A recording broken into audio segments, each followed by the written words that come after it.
Beit Morasha of Jerusalem, the Academic Center for Jewish Studies and Leadership, in cooperation with the IDF, the Education Corp, and the Friends of the IDF, having and developing a comprehensive educational program in Jewish ethics and Jewish identity in the IDF for all commanders and soldiers. This mission requires a special intellectual, academic, and educational effort because it requires a unique combination between theoretical and philosophical systematic thinking with the concrete reality of the combat soldier on the ground. But for us, the question of moral obligation is not just a normative question, an ethical question. It is in a way a question of identity. It's because we understand who we are, what we are, where we came from, where exactly we're heading to, and what exactly we stand for. This is our strength.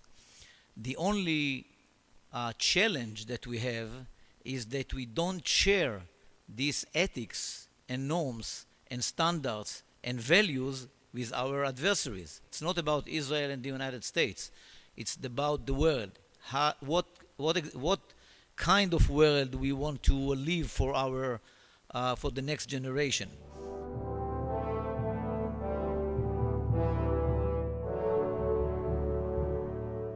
With all due respect to lawyers and to the lawyers' world, as Michael Walzer put it, I think that lawyers have done the best. I mean, the legal documentation, the rules, the prevailing rules are there. They present a compromise. Unfortunately, a bad compromise, which I've just presented its failures.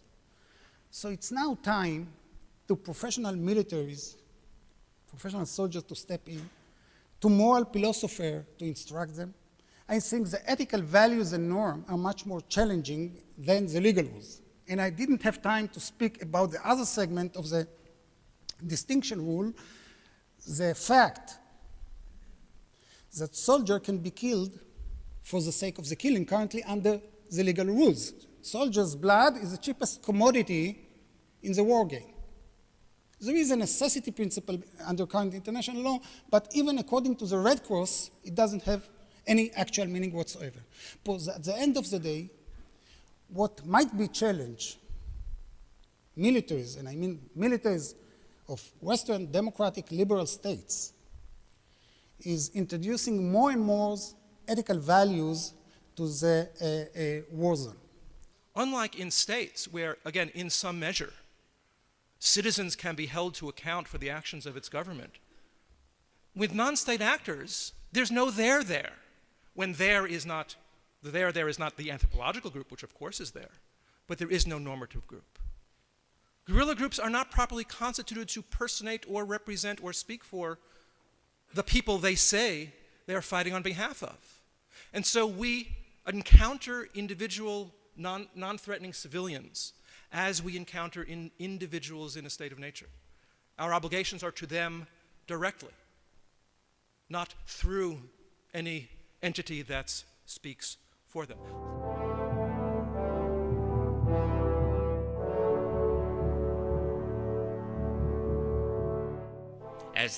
This is from the American experience with free fire zones in Vietnam.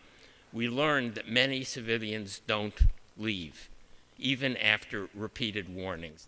It's a good thing to issue the warnings, but there will still be work that has to be done to figure out how many civilians remain in the area and to look for ways of reducing the risks imposed on them by our attack. Again, how much of this sort of work is morally necessary? Exactly how much is morally necessary is a judgment call, and the judgments have to be made by officers in the field. In between civilians and combatants, we have several other groups, so the distinction is not crude. I think we must divide people in military uniform into groups. There are real hardcore combatants under warfare circumstances. Then there are other circumstances. Then there are other people in military uniform. There is a whole spectrum of people in military uniform, and simply rendering each and every one of them as a legitimate target of the enemy is morally wrong and should be changed. So a whole family of new doctrines must be developed.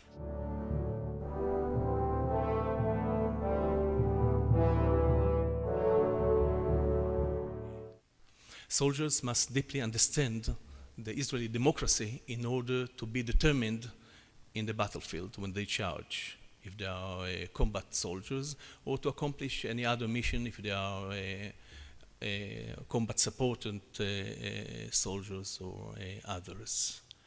We believe that soldiers must understand the broad aspects of the military mission, understand Israeli democracy, understand and know the history of the land, of the piece of the land they are defending, whether it be Sderot, Beersheba, Hebron, or the Galilee.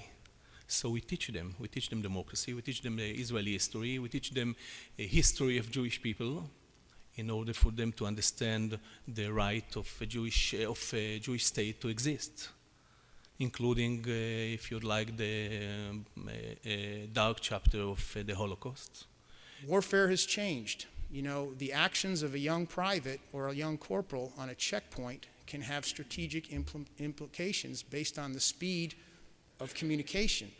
That private shoots up a checkpoint, it can be on CNN tomorrow and completely change public opinion and the information operation campaign that goes along with that. And I'm sure you all can appreciate that. So what we try to do is not teach people how to fix be prepared for every scenario, but rather to look at the problem and analyze it using all of your academic, physical, military, moral, ethical, human spirit, and social skills to come up with an analysis, develop courses of action, and then make a decision that you can live with within our ethics and with our rules of engagement.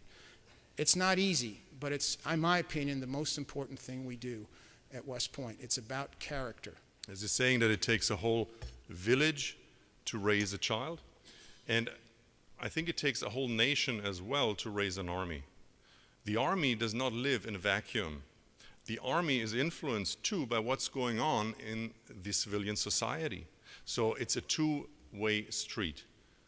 We are serving our civilian society here in America, but we also are influenced by our civilian society. So there is a responsibility also from the civilian leadership to make sure that these ethics are being permanently repeated and reiterated in the public sphere, that our soldiers, when they hear those things, that they will realize that this is what they fight for, and especially, and this will be my last word, especially in a time where we saw a conflict that had a lot to do with religion, for some people more than for others.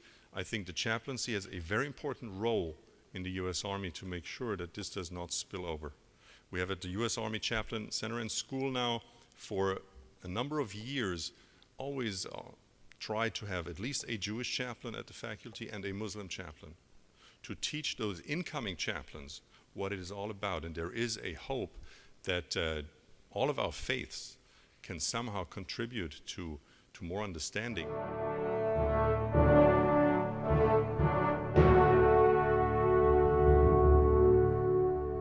As we look around a very troubled region, it is not only a place where the Israeli army and the American army, both fighting very challenging foes on the battlefield, have to confront these moral and ethical dilemmas, but where national policymakers must do the same. And how we confront those and the criteria and metrics by which we assess those ethical choices, in a sense, will go a long way to determining whether or not, in fact, peace will be the answer, or whether we'll be forced to continue to use the weapon of war as a means of achieving our national policy. We know in the classical definition that war is supposed to be an extension of policy by other means. Too often our policymakers believe that it is the first choice rather than, in a sense, the last choice. And we only hope that as they face these choices in the period ahead against the backdrop of these great challenges, better choices can be made.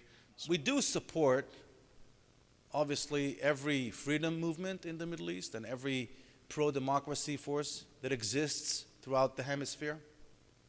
But at the same time, we understand that democracy is way more than just the political process of elections. We remember what happened in Gaza.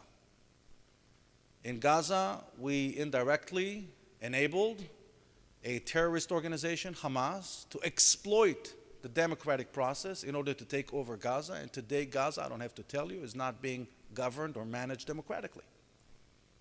So in the name of democracy, we allowed a terrorist organization to run the Gaza Strip. We have to understand the implications of this. Now, obviously, as I said before, we support democracy. We believe that a more democratic Middle East, by definition, is a safer Middle East for the State of Israel.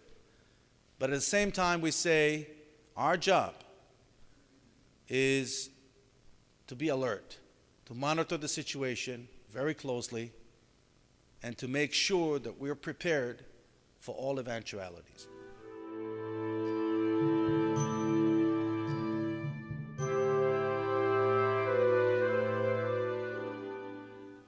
Does any government have the choice of not protecting its people from violent assault if it has the lawful means to do so? In this case, reliable, actionable intelligence that an individual or group threatens our people, and an instrument that stands a high likelihood of killing them. I would say, first of all, that targeted killing must be a last resort. It must meet the test of necessity.